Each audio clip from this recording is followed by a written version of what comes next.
There's a lot to be said for the sheer guilty pleasure of watching well-executed B-grade action horror flicks. Resident Evil is certainly the go-to standard, inspired by the unique action set pieces of the original Matrix movie, but similarly themed competitor Underworld was competing with it, for a time.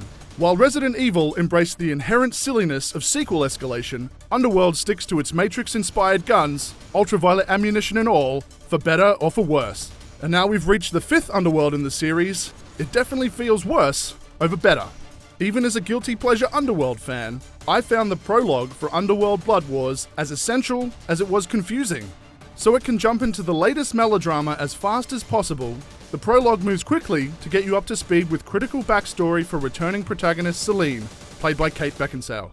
Director Anna Forster wastes little time jumping into the action after the prologue, and the plot certainly moves at a blistering pace. Just as the Shakespearean light melodrama threatens to outstay its welcome, there's a burst of intense and well-shot action, or a major set piece to remind you why you pay to see Underworld movies. But sometimes, this pace comes at the cost of story payoffs. Veteran actors like Tobias Menzies, Charles Dance, and Lara Pulver handle the chewy, stage-like dialogue with aplomb, even if there seems to be little meaning in what's actually being said. Dance is criminally underused, and there's an event at the end of the first act involving his character that seems to be ignored for the rest of the movie, despite its implications. The setup is interesting enough, especially in how Blood Wars returns to the series' roots. Celine is offered a reprieve by the Vampire Council in the hopes that the Master Death Dealer will train the short-in-the-tooth raw recruits to fight against an impending attack from an organized Lycan horde. Menzies takes on the role of Marius, a new Lycan leader who's tamed the bestial Lycan horde into an organized and threatening army. Though this is ultimately a movie about a bump-in-the-night grudge match of vampires versus werewolves, there are some plot conveniences that detract from the usual serious handling of fantastical affairs. Blood Wars commits the cardinal sin of breaking the rules of its own universe in an effort to offer sequel escalation.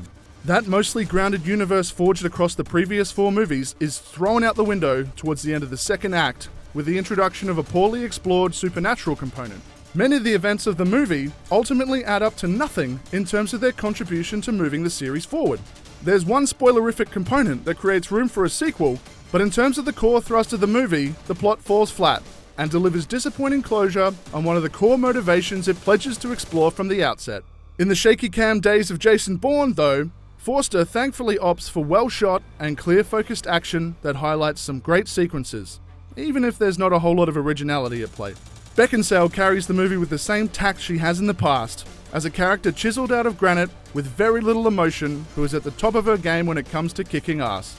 Newcomers to the Underworld series are likely to get lost in the fast-moving vampire politics and generous smattering of flashbacks, but faithful fans will likely find a serviceable addition to the franchise. For more on Underworld Blood Wars, stick with IGN.